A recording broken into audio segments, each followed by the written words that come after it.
Ouvrons la parole dans le livre de Jean chapitre 2 à partir du verset 13.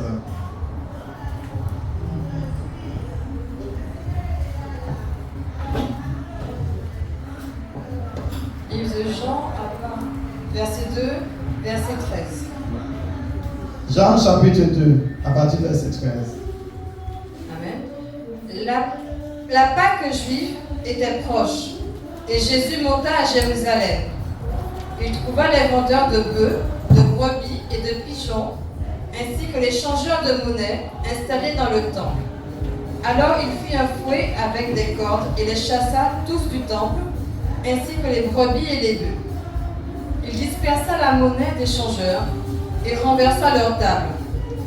Et il dit aux vendeurs de pigeons, « Enlevez cela d'ici, ne faites pas de la maison de mon père une maison de commerce. » Ses disciples se souvinrent qu'il est écrit, « Le zèle de ta maison me dévore. »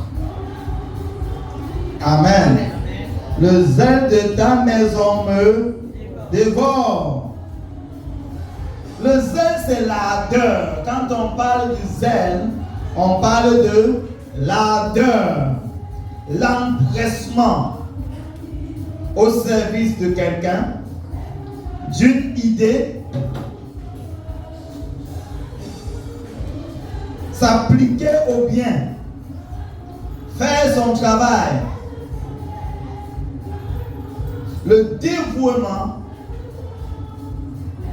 amen, c'est ça le zèle. La détermination, l'empressement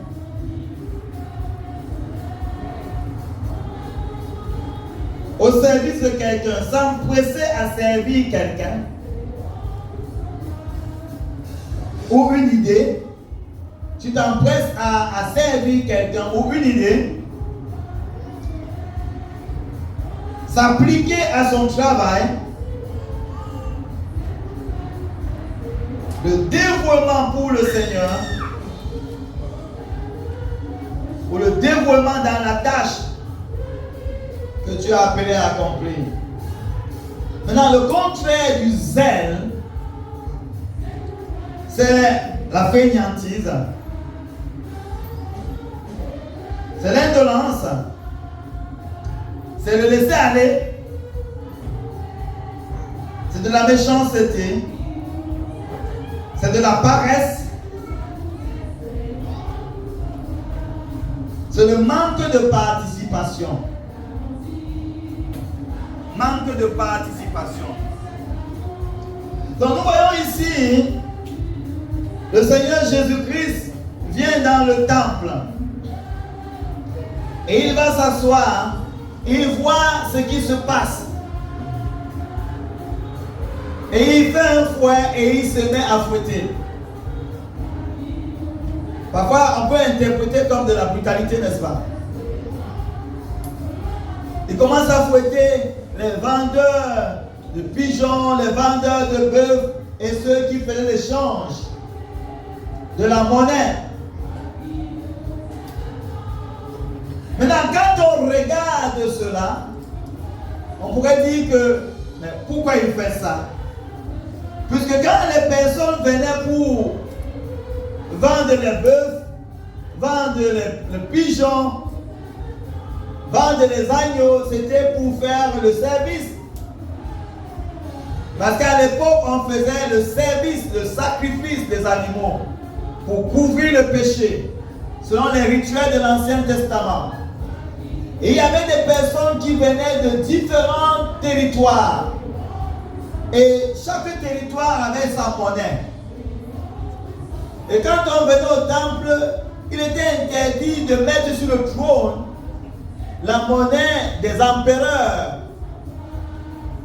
Donc il fallait changer et mettre la monnaie du temple. Parce que la monnaie de certains l'empereur était une abomination d'amener ça dans le temple. Donc il fallait qu'il y ait des personnes qui échangent et te donnent la monnaie du temple. Et c'est comme maintenant, il y a des monnaies quand tu vas dans un pays, cette monnaie-là n'est même pas reconnue. Il y a ce qu'on appelle la monnaie universelle, n'est-ce pas? Quand on dit le dollar.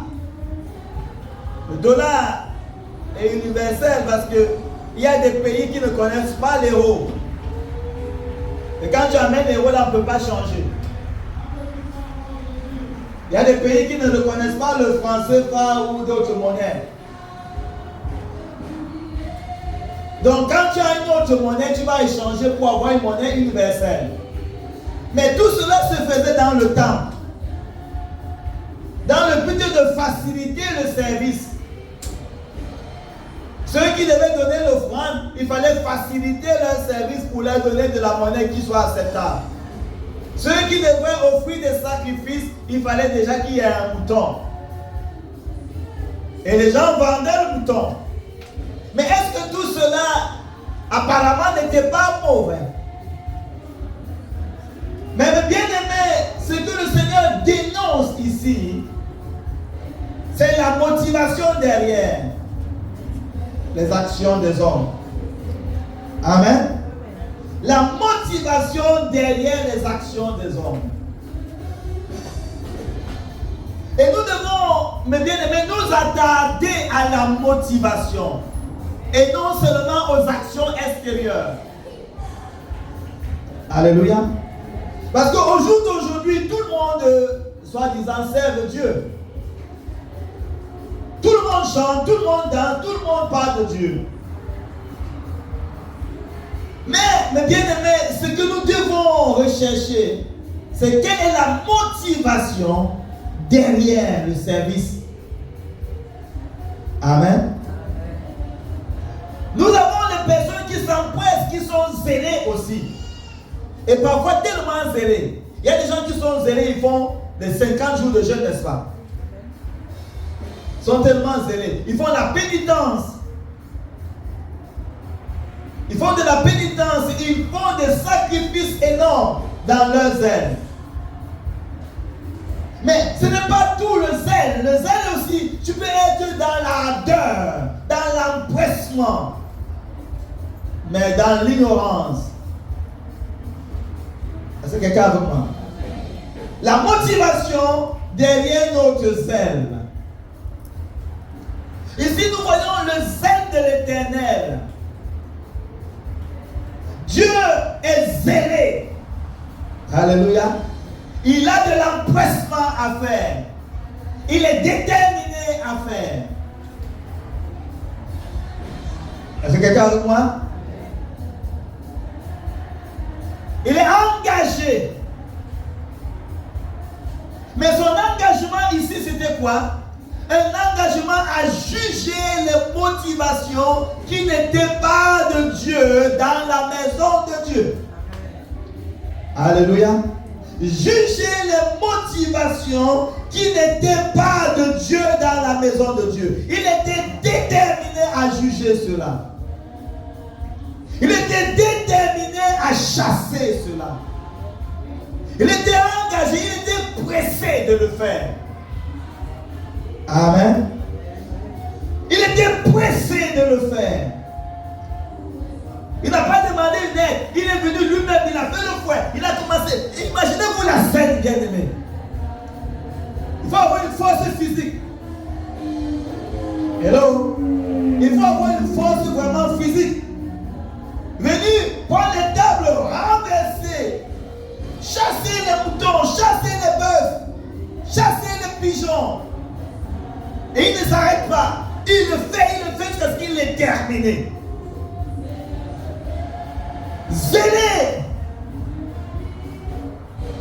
Donc, notre Père, il est venu également comme un pédagogue pour nous inculquer quelque chose. Que lorsque nous regardons à nos vies, nous regardons au milieu de nous, nous voyons quelque chose qui ne va pas, nous devons être déterminés à chasser. Déterminés à faire quoi? À chasser. Quand tu regardes dans ta motivation, tu vois que ton service, pendant que tu sers, il y a quelque chose qui ne va pas. Tu dois être zélé à le chasser, à évacuer cela. Il est venu nous donner la méthode. Et nous voyons que Jésus, il a fait ce travail au départ de son ministère et il a fait également à la fin de son ministère. Au Évangile de Matthieu,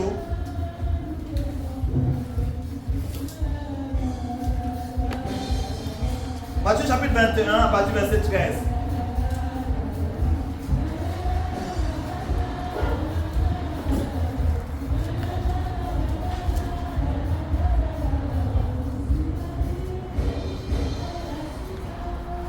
Oui. Matthieu chapitre 21 à partir du verset 13 nous dit, il leur dit, il est écrit, mon temple sera appelé une maison de prière.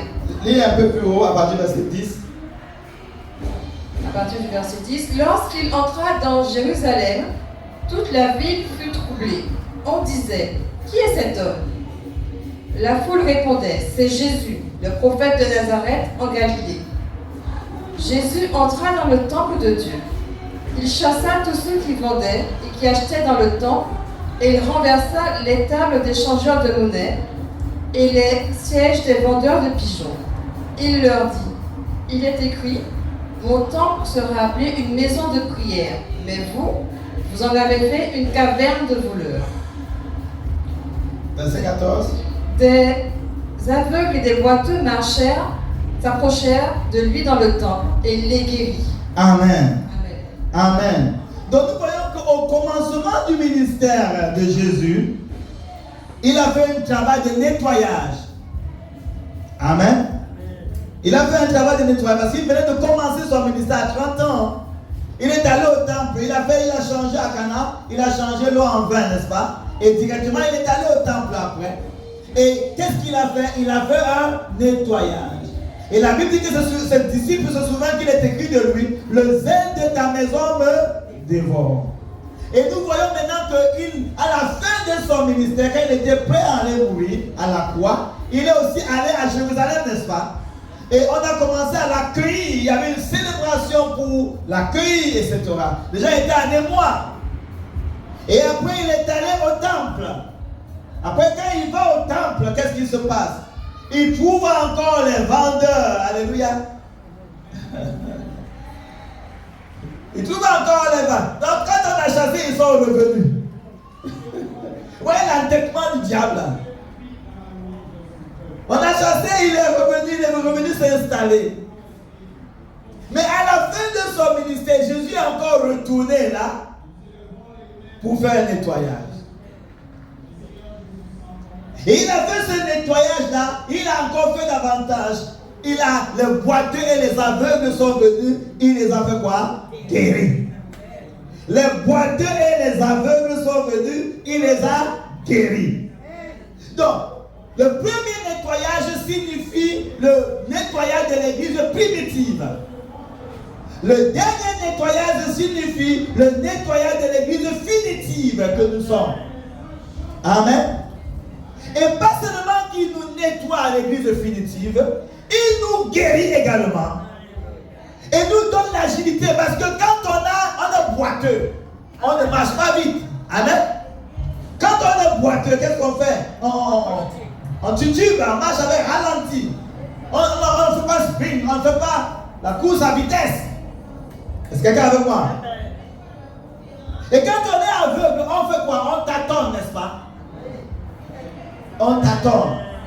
Donc, papa ne nous guérit pas seulement, ne chasse pas seulement les vendeurs, ne nettoie pas seulement la maison. Alléluia. Il ne nettoie pas seulement la maison, mais il fait quoi? Il fait quelque chose de puissant. Alléluia. Il nous guérit. Alléluia. Il nous guérit. Pour que nous puissions donner de l'empressement à son œuvre. Alléluia. Pour qu'il y ait de l'empressement à l'œuvre de Dieu. Dieu ne veut pas qu'on titube. Il ne veut pas que dans son œuvre pour l'église définitive qu'on puisse tituber parce qu'on est aveugle. Il ne veut pas qu'on puisse marcher en tombant parce qu'on est boiteux.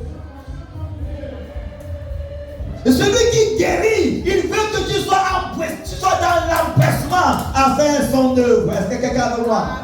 Il te ouvre les yeux pour que tu ne t'attends plus. Et comme tu commences à voir que tu sois dans l'empressement, dans la détermination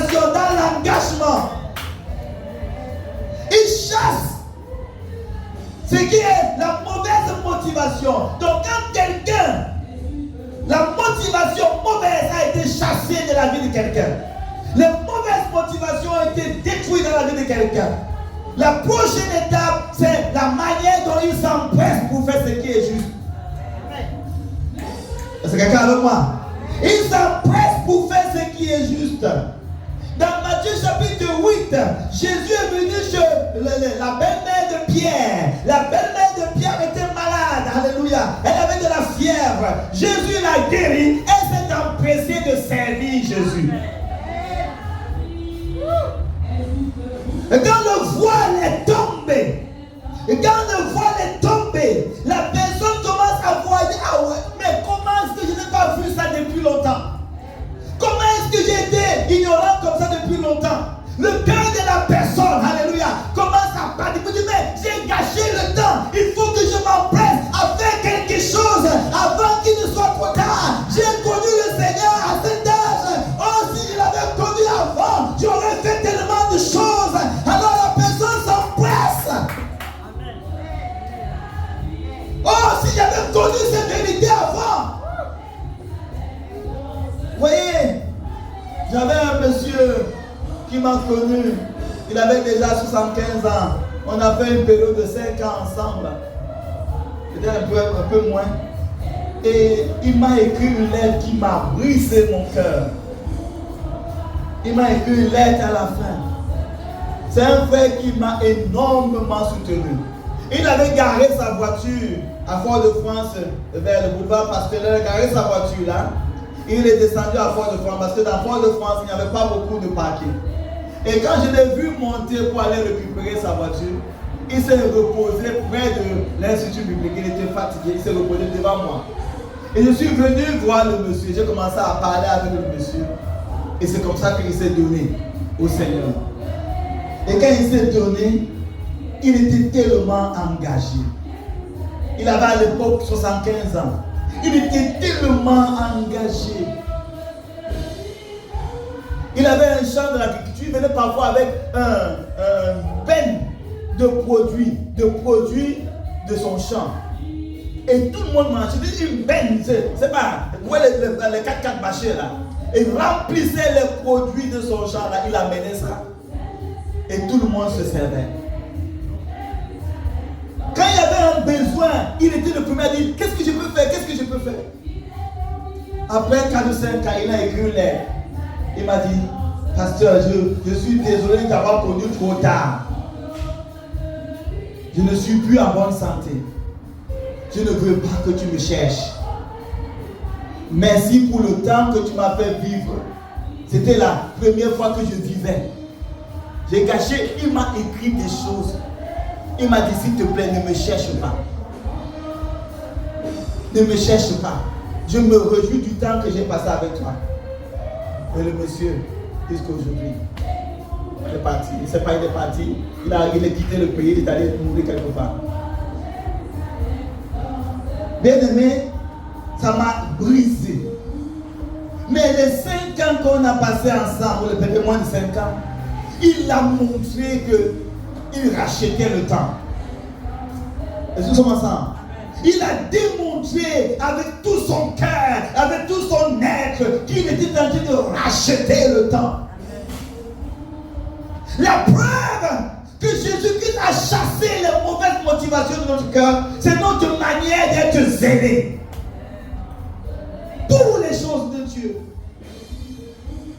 Quand nous avons un pied dans, un pied dehors, c'est parce que notre motivation, il y a encore problème. On commence à s'interroger. Ah, je viens à l'église pour un tel, je fais telle chose pour un tel, je suis pour faire ceci, pourquoi on ne fait pas ceci? On a de la vanité.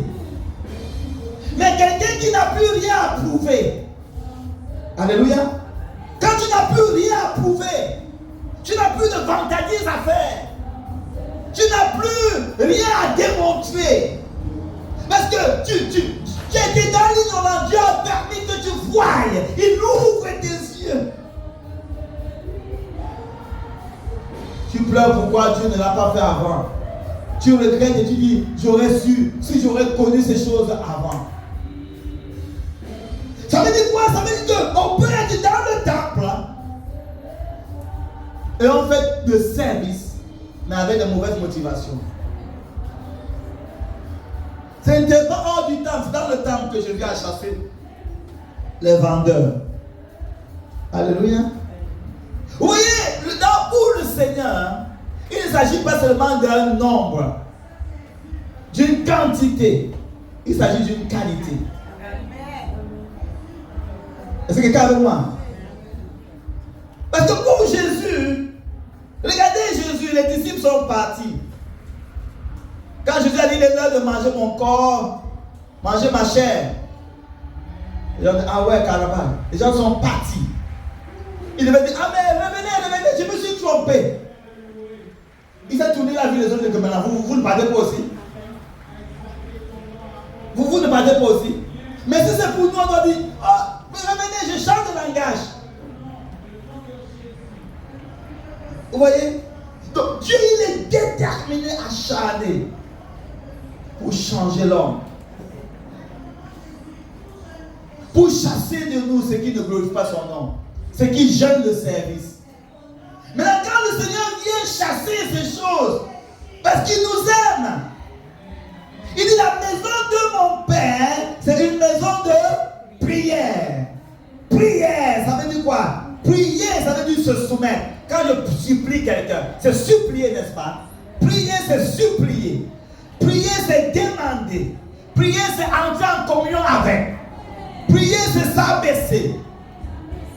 Quand tu pries quelqu'un de faire quelque chose, tu fais toute espèce de choses pour que la personne t'écoute, n'est-ce pas? Tu t'abaisses, tu t'agenouilles, tu embrasses la personne, tu essayes de plaire à la personne. Prier, c'est obéir. Prier, c'est chercher à plaire. Prier, c'est s'humilier. Prier, c'est désirer ardemment que les choses se fassent. Est-ce que nous sommes ensemble? C'est ça, prier. Prier, ce n'est pas venir sur ses chevaux. Oh, toi là, donne-moi ça. Hello? Prier, ce n'est pas marcher sur les chevaux. Oh, toi là, fais ça. Quand tu pries, prier, c'est prier c'est pas le mot. Prie, je te prie. Il y a les délivrés qui viennent de prier. Je vois dans prier, supplier, n'est-ce pas? Prier, demander, s'abaisser, s'humilier, obéir, chercher à plaire.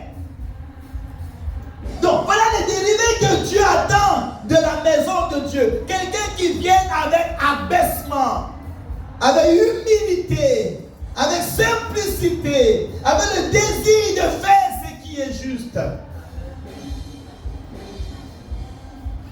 Mais un voleur, il dit, vous avez fait, ma maison devait être la maison de prière, vous avez fait un camion de voleur. Un voleur, c'est un prétentieux. Hello? Un voleur, c'est un orgueilleux. Un voleur, c'est un gangster. Tu veux, boum, pour ouvrir ta maison. Un voleur, c'est un sneaky, c'est un malin, un rusé. Parce qu'il vient quand tout le monde dort. Est-ce que quelqu'un est avec moi? Un voleur, c'est un sneaky, c'est un rusé. Il ne vient pas franchement. C'est un hypocrite. Quand je lui dis, vous avez fait de la maison de mon père une cabane de voleurs. Ça veut dire quoi? Les motivations de ruse, les motivations de rusé, les motivations d'hypocrite, les motivations. Donc toutes ces motivations-là, Dieu veut les chasser. Et nous donner des motivations pures. Pour qu'on soit zélé pour ce qui est juste. Alléluia. Qu'on soit zélé pour ce qui est juste. Tu es zélé pour aimer ton frère. Tu es zélé pour le bien de l'autre. Tu es zélé pour le bien de l'église. Tu es zélé pour faire la volonté de ton Dieu. Tu es zélé pour développer la communion. Jésus-Christ nous a montré le chemin à suivre. Jacques chapitre 3, verset 14 à 16.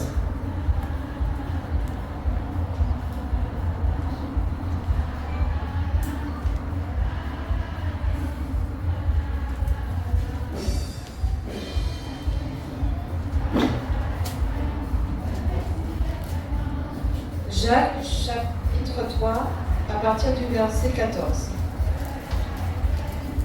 Mais si vous avez dans votre cœur une jalousie amère et un esprit de rivalité, ne faites pas les fiers et ne mentez pas contre la vérité. Une telle sagesse ne vient pas d'en haut. Elle est au contraire terrestre, purement humaine, démoniaque. En effet, là où il y a de la jalousie et un esprit de rivalité, il y a du désordre et toutes sortes de pratiques mauvaises. Continue. La sagesse d'en haut est tout d'abord pure, ensuite porteuse de paix, douce, conciliante, pleine de compassion et de bons fruits. Elle est sans parti pris et sans hypocrisie. Le fruit de la justice est semé dans la paix par ceux qui travaillent à la paix. Ceux qui travaillent à la paix. Il dit que là où il y a un zèle amer, un esprit de dispute, il y a quoi? Du désordre et toutes sortes de mauvaises actions. Toutes sortes de mauvaises actions. Il dit, lequel d'entre vous est sage et intelligent, qui montre ses œuvres par une bonne conduite, avec la quoi? La douceur, de la sagesse. Mais si vous avez dans votre cœur un zèle comment? Amer. Donc il y a des zèles sucrés, il y a des zèles amers. Hello? Il y a des zèles sucrés, il y a des zèles amers. S'il y a un zèle amer, ça veut dire qu'il y a un zèle sucré. Les zèles. Les zèles permettent de faire quoi? De planer, n'est-ce pas? Hein? Oui, les zèles aussi. Les zèles et les ailes de la poule. Les ailes de l'avion. De planer. Et quand tu planes, tu es à l'aise, n'est-ce pas? Moi, j'ai eu une... Oh Seigneur. J'ai eu une expérience spirituelle cette nuit-là, où je planais. Et le Seigneur me préparait d'y à quelque chose. Me préparait d'y à quelque chose. Et je comprenais là que la mort n'est pas une tragédie. La mort n'est pas une tragédie. La mort est une tragédie pour ceux qui ne connaissent pas le Seigneur. Mais pour ceux qui connaissent le Seigneur, c'est une rencontre avec son Créateur. Et ça fait du bien d'être avec le Seigneur. Et c'est ainsi que je planais avec le Seigneur dans la vision que le Seigneur m'a montrée cette nuit. Et c'est comme si, il dit, mais pourquoi les gens ont peur de la mort? Tu planes avec le Seigneur, tu flottes avec lui, tu vis avec sa présence. Et mes bien-aimés, tout ce dont on s'attache sur la terre là, quand tu rencontres le Seigneur, tu perds le goût de toutes ces choses. Tu perds le goût de toutes ces choses. Bon, le Seigneur me préparait à quelque chose qu'on va vous annoncer plus tard. Mais ce n'est pas une tragédie. C'est une victoire. C'est une victoire. Donc pour un enfant de Dieu qui meurt physiquement, c'est une rencontre avec son Créateur. Et ceux qui ont la même espérance ne devraient pas se culpabiliser. Ils devraient se réjouir. Parce que la mort n'est pas une fin, c'est un commencement d'une dimension nouvelle. Hello? Maintenant, quand on parle de ça, vraiment certaines personnes disent, ouais, ne parle pas comme ça, pas comme ça. Qu'est-ce qui nous fait avoir peur de la mort? C'est les ténèbres. C'est le diable. Mais un véritable enfant de Dieu, il est prêt. Il est prêt. Quand nous trouvons notre joie dans autre chose que de Dieu, c'est normal qu'on ait peur de la mort parce que tu as peur de manquer McDonald's. Parce que tu trouvais ta joie seulement là, le McDonald's, Big Mac. Donc quand on dit que tu vas mourir, tu vas dire, ah ouais, il n'y aura plus de Big Mac alors. Vous voyez? Parce qu'on trouve notre joie dans toute autre chose que qu'en Dieu. Mais quelqu'un qui a trouvé sa joie en Dieu, et on dit, tu vas mourir, je vais le rencontrer. Il dit, ah mais, il me presse, il me tarde. Oh mon Dieu, fais-nous grâce. Être zélé pour les choses de Dieu. Dieu veut qu'on soit débarrassé du zèle amer. Le zèle amer, l'esprit de dispute. Hello? L'esprit de dispute, de désordre. Une vie de désordre. C'est le zèle amer. Il dit que la sagesse d'en haut est pure, est premièrement pure, pacifique, modérée, conciliante, plein de miséricorde et de bons fruits. Exemple de duplicité. Il n'y a pas de duplicité dans la sagesse d'en haut. Il n'y a pas d'hypocrisie dans la sagesse d'en haut.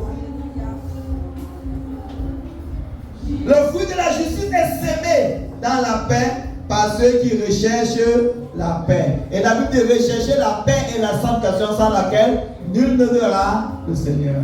Donc Jésus nous a montré le zèle, le bon zèle. Être zélé pour ce qui est juste. Et il nous a montré cet exemple pour que nous aussi nous soyons zélés pour ce qui est juste. Qu'on ne soit pas nonchalant pour les choses de Dieu. Quand il y a de l'empressement, c'est une grande joie pour moi quand on me dit allons dans la maison de l'Éternel. Donc je dois être empressé dans l'empressement de venir dans la maison de Dieu. Alléluia. L'empressement de faire ce qui est juste pour Dieu. Donc, si je vois que je n'ai pas de l'empressement, je commence à traîner les pas, je commence à me mettre en retrait, ça veut dire qu'il y a un zèle amer. Il y a un zèle amer. Et tu dois éviter le chasseur de mauvais zèle. Jésus de Nazareth, il est venu chasser le mauvais zèle. Alléluia. Ils étaient zélés pour changer l'argent. Zélés pour vendre les pigeons. Pour vendre les bœufs. Oh, ça on a vendu aujourd'hui. Hein. Donc ça veut dire quoi? Quand les gens péchaient, ils te demandent, voilà un bœuf, je vends.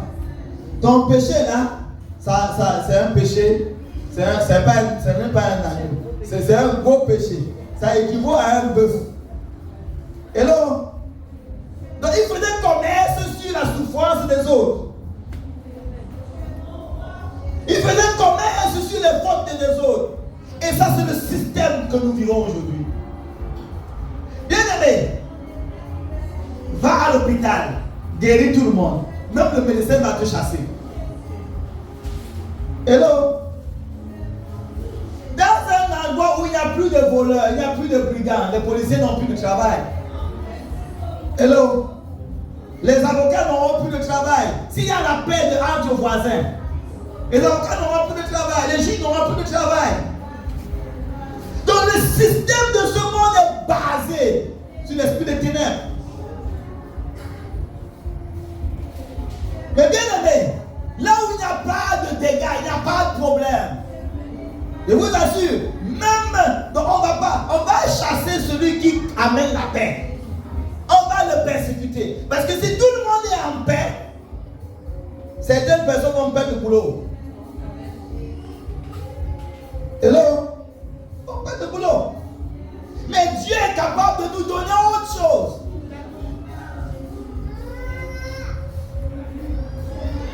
Il est capable de nous donner autre chose. Il y a une soeur qui, elle faisait des vêtements pour le carnaval. Au moins pour 250 personnes. Mais quand Jésus-Christ l'a sauvée, c'était une perte. Parce qu'elle galvanisait les gens de la carnaval. Mais Dieu l'a ouvert d'autres portes. Amen. Donc nous devons croire au Seigneur qui est capable de nous retirer du zèle amer pour donner le zèle de Dieu. Quand nous constatons que nous sommes dans un chemin du zèle amer, nos motivations ne sont pas droites devant notre Dieu. Crions à Dieu, Seigneur, viens chasser ce zèle amer en moi. Viens chasser ce zèle amer en moi. Parce que je ne peux pas dire que je suis un enfant de Dieu et mon zèle soit amer. Et on caractérise le zèle amer par l'esprit de dispute, par la duplicité, par la jalousie, par la méchanceté, par les querelles, par le retrait. Parce que le zèle de Dieu, c'est la communion fraternelle, c'est l'unité, c'est la paix. Ça a amené l'harmonie avec les autres. Seigneur, débarrasse-nous du zèle amer. Et nous sommes, Ésaïe 58, qui est la mission du ministère pour le feu du réveil, nous dit quelque chose de formidable.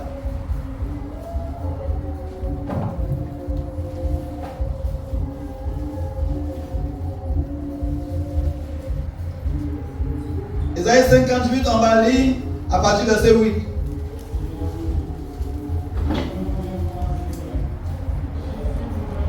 Lis à partir du verset 6. Ésaïe 58, à partir du verset 6.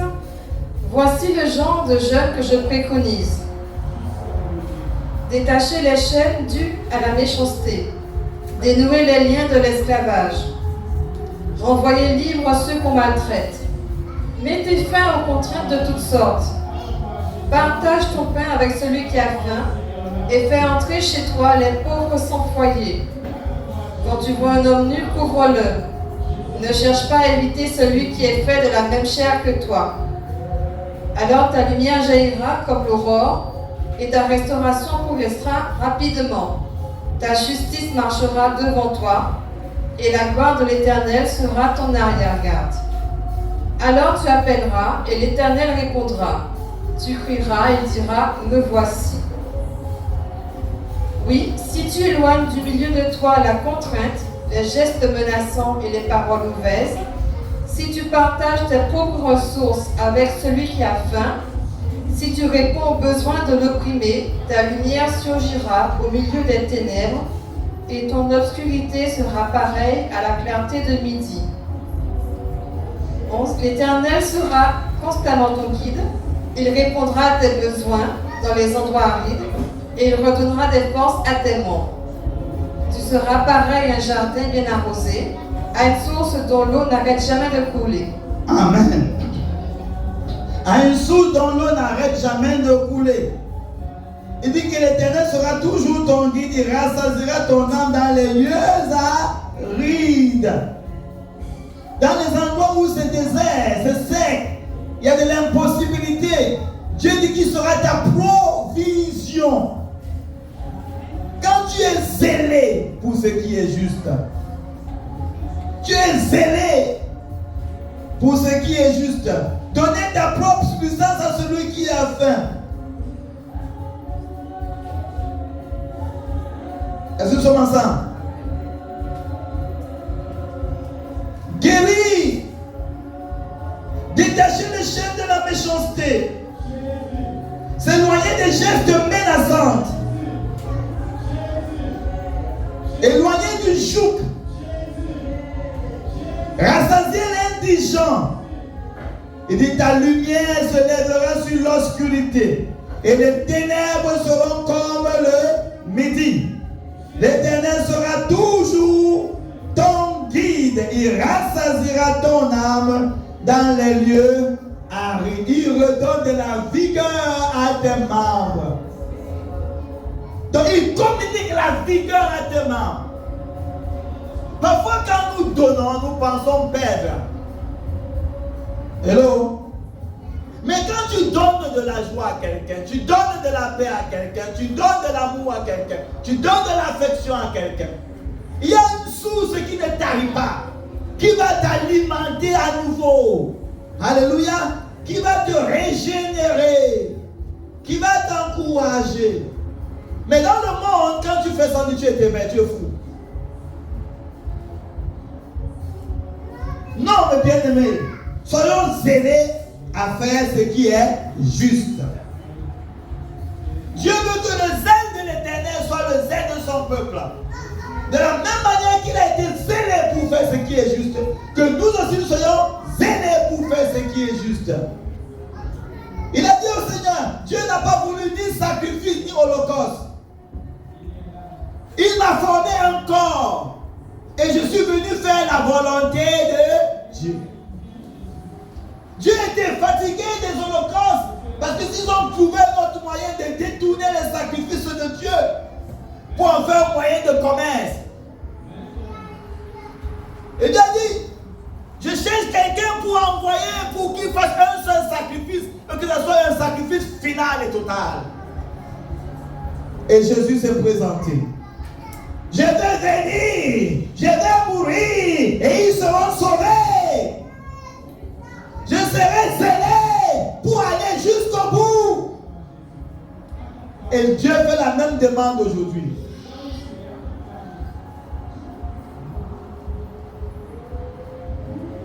Tout le monde est égocentrique. Je cherche quelqu'un qui va relâcher la paix, relâcher l'amour, relâcher. Tout le monde est paresseux quand il s'agit de quelqu'un d'autre. Quand il s'agit de faire le sacrifice pour quelqu'un d'autre, tout le monde se reflète. On est plus zélé quand il s'agit de nos affaires. Même dans la prière, prions pour que Dieu bénisse un frère. Seigneur, bénis un frère. Prions pour que Dieu fasse du bien au pays. Seigneur, fais quelque chose. Maintenant, prions pour que Dieu te bénisse, te donne ce que tu veux, te donne ton mari que tu cherches, ta femme que tu cherches. Oh Dieu, Seigneur, Seigneur, Seigneur. On prie, ne s'arrête pas. On ne s'arrête pas parce que ça nous concerne. Mais quand ça concerne quelqu'un d'autre, oh Seigneur, fais Amen. On a déjà fini. Mais quand ça nous concerne, on peut même payer tout un prix, toute une nuit.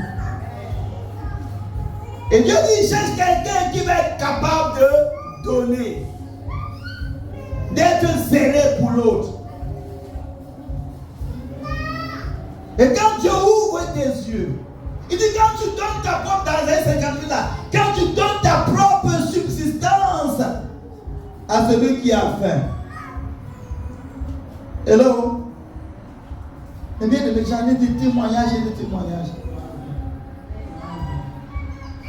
Parfois, je viens vers quelqu'un parce que je vois ce que je peux faire pour que la personne soit bien.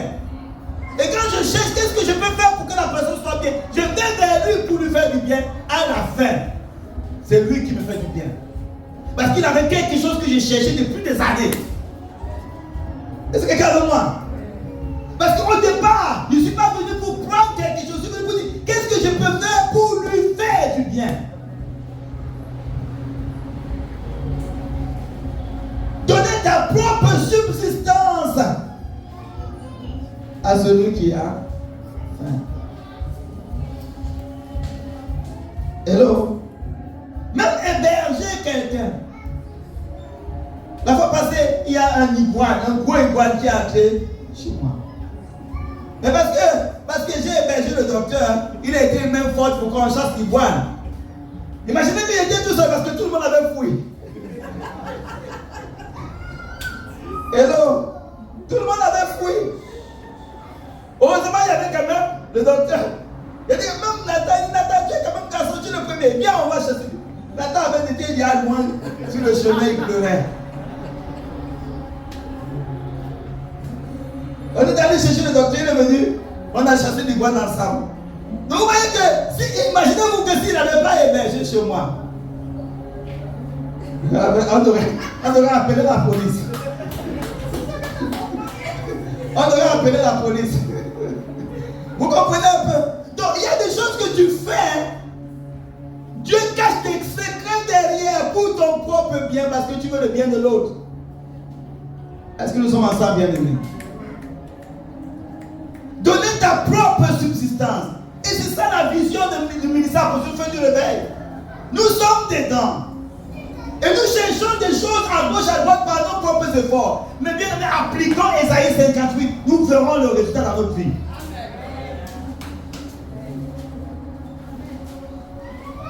Appliquons cette parole, nous verrons le résultat.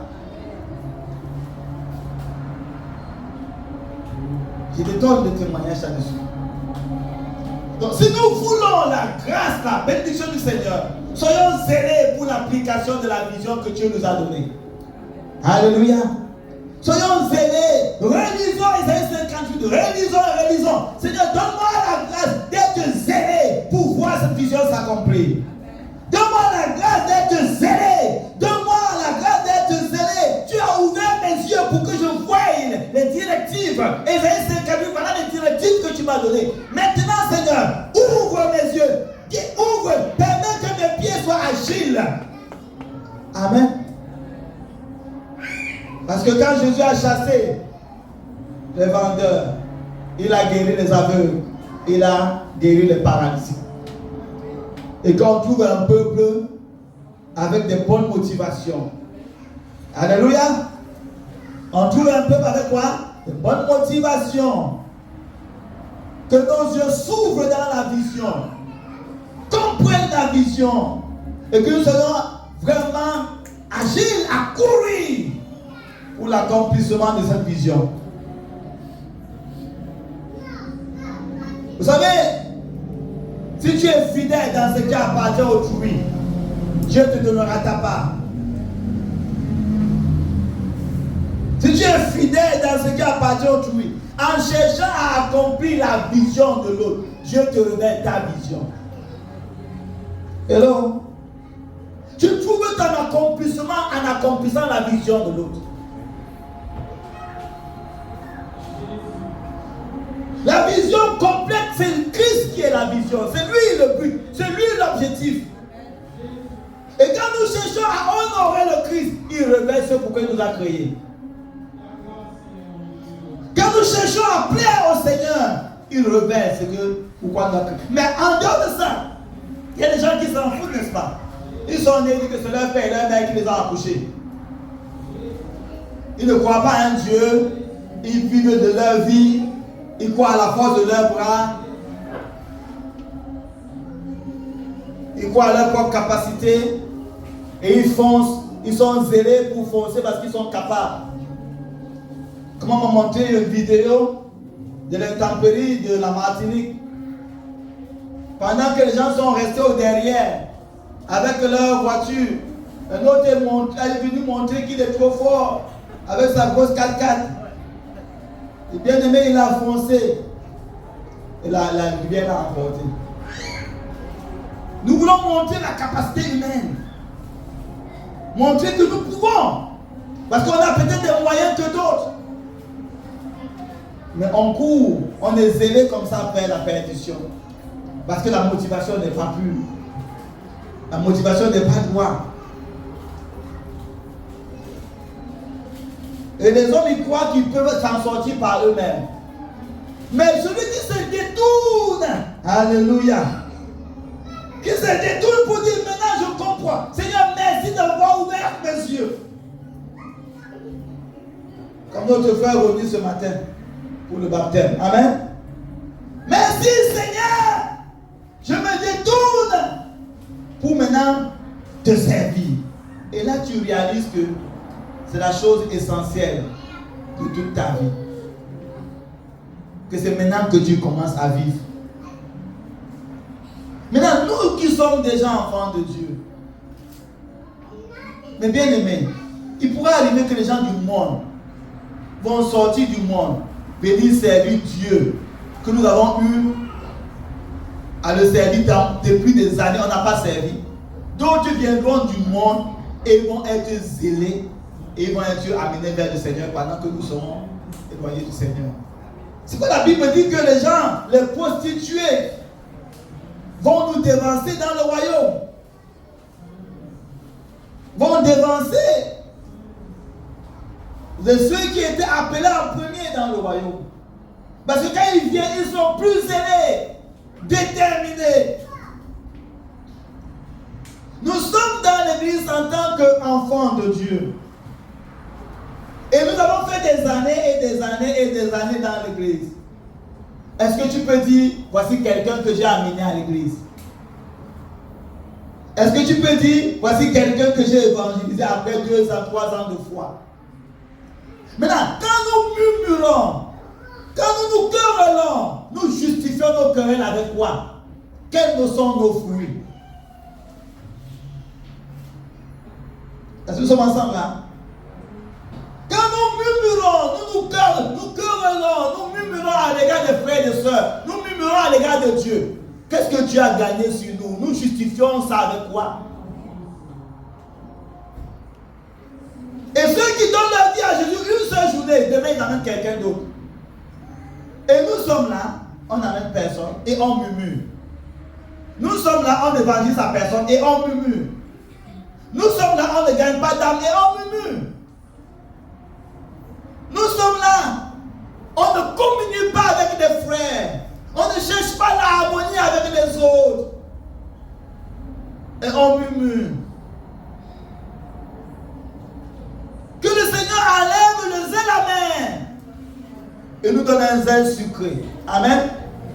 Qui va permettre que les gens viennent nous embrasser. Alléluia. Qu'on cherche la paix avec les autres, qu'on cherche l'harmonie avec les autres, qu'on cherche l'accord avec les autres. Alléluia. Et que la maison de Dieu soit la maison de prière. Que chacun de nous, pendant qu'il demande pardon à l'autre, non, c'est moi qui ai tort, je te pardonne, je pardonne-moi. Pendant qu'il cherche à demander pardon, l'autre court vers toi pour dire non, c'est moi qui t'ai fait du mal. Alléluia. Qu'on demande pardon de manière réciproque. Pas que l'autre reste sur ses chevaux et il cherche seulement qu'on vienne vers lui. Qu'on cherche la réconciliation avec tout ce qu'on peut. Est-ce que quelqu'un est avec moi? Cherche l'harmonie avec les bien-aimés. C'est à quoi Dieu nous appelle. C'est ainsi que nous allons produire le même zèle que Jésus a produit. Il était zélé dans un contexte hostile. Il a continué à être zélé. Et Dieu l'a rafraîchi au milieu des territoires arides. Et il est capable de faire cela pour nous aussi. Alléluia. De nous rafraîchir dans un territoire aride. Il est capable de nous nourrir dans un temps de famine. Il est capable. Le psaume 14, verset 5.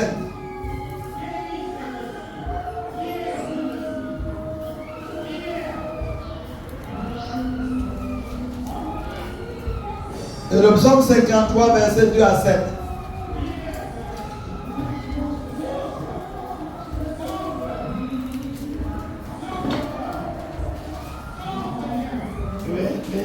Psaume 14, verset 5. C'est alors qu'ils trembleront d'épouvante, car Dieu est au milieu des justes. Oui. C'est alors qu'ils trembleront d'épouvante quand Dieu apparaîtra au milieu des justes. Dieu va apparaître au milieu des justes. Alléluia. Bien-aimés, nous ne servons pas un caillou. Le Seigneur va apparaître au milieu de nous un jour. Alléluia. Il est en nous, mais il va apparaître au milieu de nous. Et nos adversaires vont trembler d'épouvante. Continue. Psaume 53. Oui. Verset. On a dit verset combien?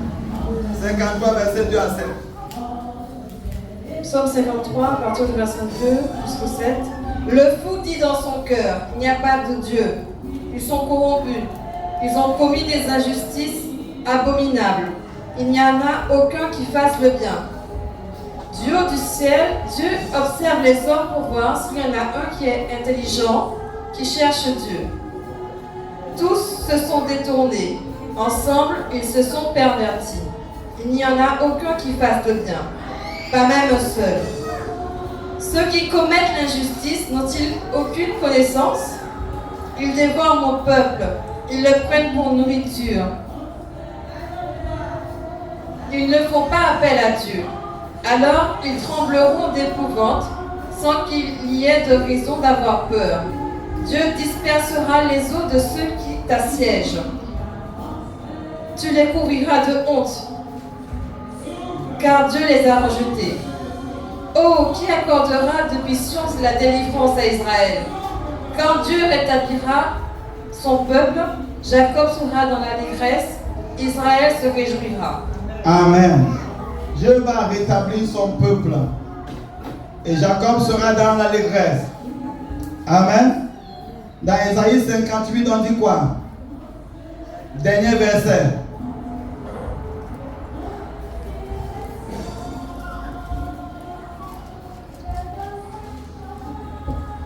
Le dernier verset dit: alors tu trouveras ton plaisir dans l'Éternel. Alors je te ferai monter sur les hauteurs du pays et je te ferai jouir de l'héritage de ton ancêtre Jacob. Amen. On va manger l'héritage de Jacob. Jacob, c'est le vrai père d'Israël. Et Dieu, parce que c'est à partir de Jacob qu'il y a les 12 tribus d'Israël qui ont été établies. Amen. Et on dit qu'on va manger l'héritage de Jacob, notre ancêtre. Amen. Ça veut dire qu'on va posséder nos possessions. On va posséder nos possessions. Et quand on possède ces possessions, on dit que quoi? Jacob sera dans l'allégresse. Et Israël va se réjouir. C'est là où Dieu nous amène, bien aimés. Mais le fou dit: ah ouais, vous rêvez. Le fou dit: vous avez dit ça depuis combien de temps? On ne voit rien. Le fou dit que votre espérance n'a pas de sens. Le fou dit: vous perdez votre temps. Celui qui est fou, il pense que nous sommes fous. Est-ce que c'est pas ça? Et que le fou dit qu'il ne croit pas en Dieu, il ne croit pas aux promesses, il ne croit pas à la parole de Dieu, il n'a rien à voir avec Dieu. Mais nous avons choisi d'y croire. Nous avons choisi d'y donner notre zèle. On a choisi de nous donner entièrement, d'être zélés pour ces choses. Pour certains, nous sommes fous. Quand nous laissons nos maisons pour venir dans la maison de Dieu, quand nous engageons à célébrer le Seigneur, à aller évangéliser, à aller prêcher, à étudier la parole, à aimer, à rejeter le mal, pour certains, nous sommes fous. Mais il y a un jour, on va savoir qui est fou. Donc, continue dans ton zèle à ce qui est juste. Persévère dans le zèle de ce qui glorifie Dieu. Il y a des personnes qui commencent bien, après disent que ah non, on m'a découragé parce que il y a des personnes qui m'ont fait telle ou telle chose. Non. Si tu te décourages, c'est toi qui as perdu. Si parce que quelqu'un, le diable, il connaît là où Dieu veut nous amener. Et il va mettre tous les pièges pour nous décourager. Il va susciter des hommes, des femmes, des circonstances, même notre propre cœur, parfois pour nous décourager. Mais nous ne devons pas céder. Alléluia. Nous ne devons pas céder. Parle à ton propre cœur. Mon cœur aime le Seigneur. Sois zélé pour ce qui est juste. Parle aussi comme ça. Je ne veux pas abandonner. Comme on a chanté ce matin, notre joie ne finira jamais. Même si quelles que soient les choses qui veulent troubler notre joie, on continue à être joyeux. On ne vient pas avec un front de 6 heures. On est joyeux. Et quelle que soit la chose qui veut nous perturber, on garde notre joie, on aime les frères. On manifeste l'amour. Et même si on nous traite de fous, notre Dieu va paraître. Alléluia. Et nous allons manger l'héritage de Jacob, notre ancêtre. Parce que celui qui a fait la promesse est fidèle. Alléluia.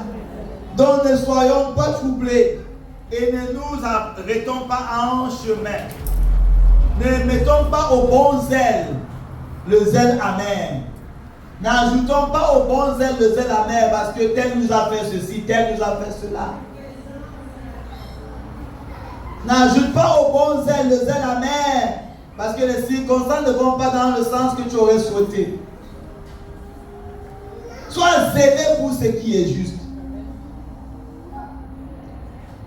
Et crie à Dieu lorsque les motivations commencent à être de mauvaises motivations pour que le Seigneur vienne chasser toute mauvaise motivation. Et repositionne-toi pour faire ce qui est juste. Alléluia. Parce que c'est, mes bien-aimés, ta destinée. Ne perds pas ta couronne. Il dit, tiens ce que tu as jusqu'à la fin pour que personne ne te l'arrache. En ce fin de temps, beaucoup de personnes commencent à tirer leur référence, à retourner en arrière. À ne plus être zélé.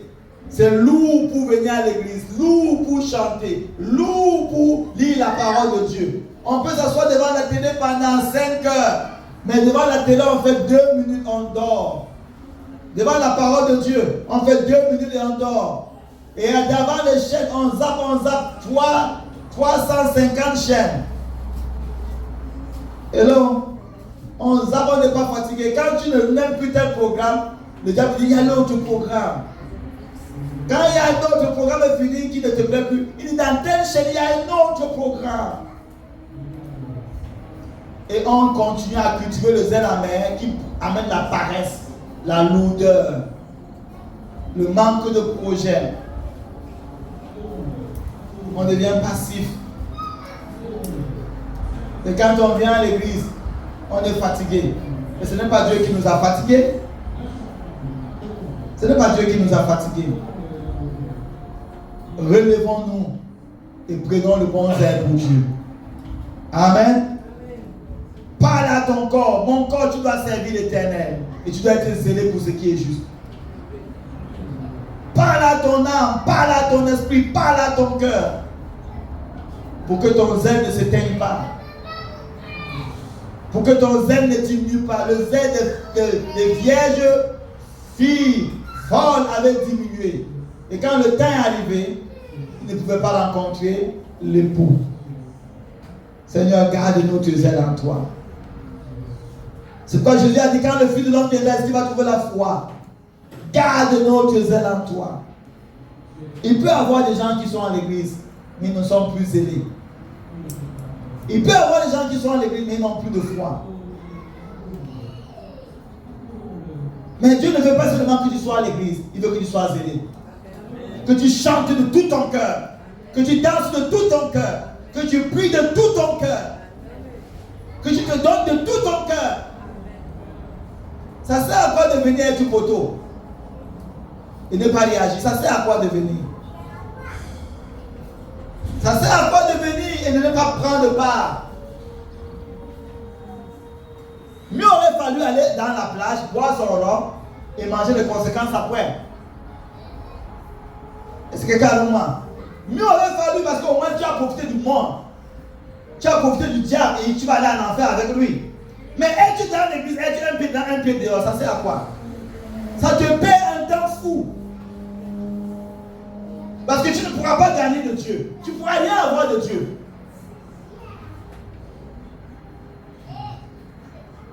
Mais bien aimé, Dieu veut ceux qui sont zélés pour ce qui est juste. Zélés pour ce qui est juste. Je vois que ça c'est bien, je suis zélé, je suis déterminé. Je vois une tache sur la robe de ma soeur, je suis zélé pour enlever. Alléluia. Je vois ce qui est bien, je suis zélé pour aller faire. On a été zélé dans le monde pour le péché. Soyons zélés pour la justice, pour la vérité. Et Dieu sera dans la joie. Quand il va nous voir, il sera content de nous. Amen. Et il va être zélé pour venir nous bénir. Alléluia. Il sera zélé pour venir à notre rencontre.